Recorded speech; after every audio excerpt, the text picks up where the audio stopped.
to see the wreckage up close, to see a freight that is nearly the size of the Eiffel Tower, and to see that same freight with the Key Bridge resting on top of it, to see shipping containers that were ripped in half as if they were paper mache, to know that out there you have to navigate high winds and electric wires. To go out there and to see it up close, you realize just how daunting a task this is. You realize how difficult the work is ahead of us. With a salvage operation this complex, and frankly, with a salvage operation this unprecedented, you need to plan for every single moment, and every time you take action to move a piece of wreckage, you understand that that requires you to reassess the situation.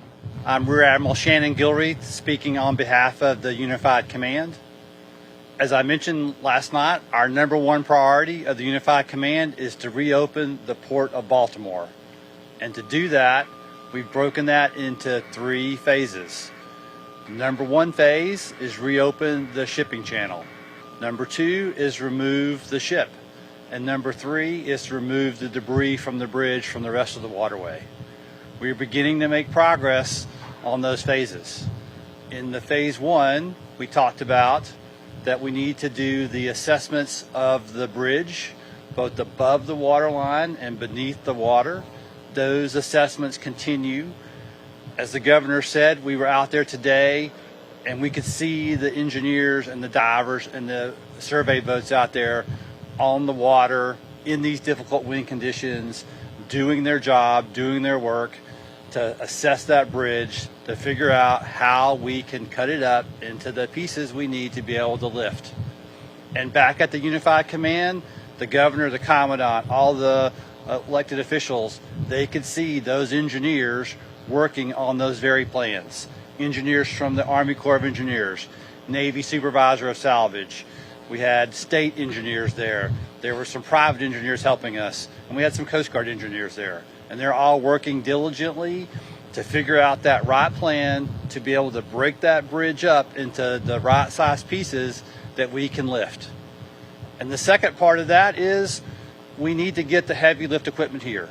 And we've been telling you that those cranes are on their way and that equipment's on that way. And behind us, you can see the first of those things that are arriving. They're arriving and they're going to continue to arrive for the next several days.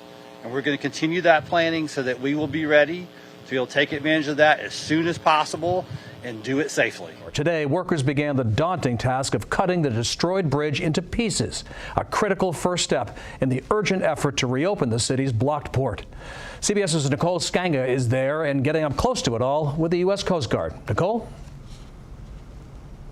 Good evening, Mark. Today, our closest look yet at the destruction. CBS News embedded with the U.S. Coast Guard, part of the 24/7 federal and state operation with a central mission to reopen the port.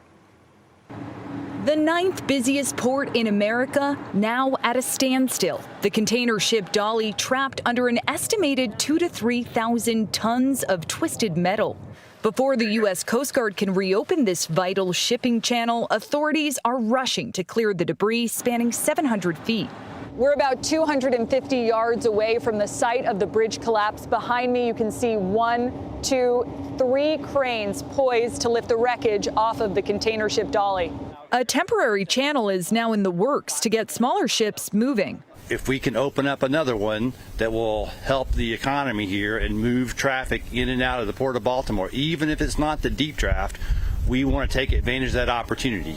Baltimore-bound container ships now being rerouted to other ports. That cargo will be redistributed between the Port of Virginia, the Port of New York, and the Port of Philadelphia. Baltimore handles more cars and farm equipment than any other port in America. Baltimore is the largest in the nation and certainly by far the largest on the U.S. East Coast, and there isn't a single place that can replace them. The port generates over $5 billion in worker wages, roughly $650 million in state and local tax revenue, and more than 50,000 jobs, including roughly 8,000 port workers, like crane operator John Zafia. We're all wondering how long it's going to take to clear the main channel so we can get ships back in so we can work.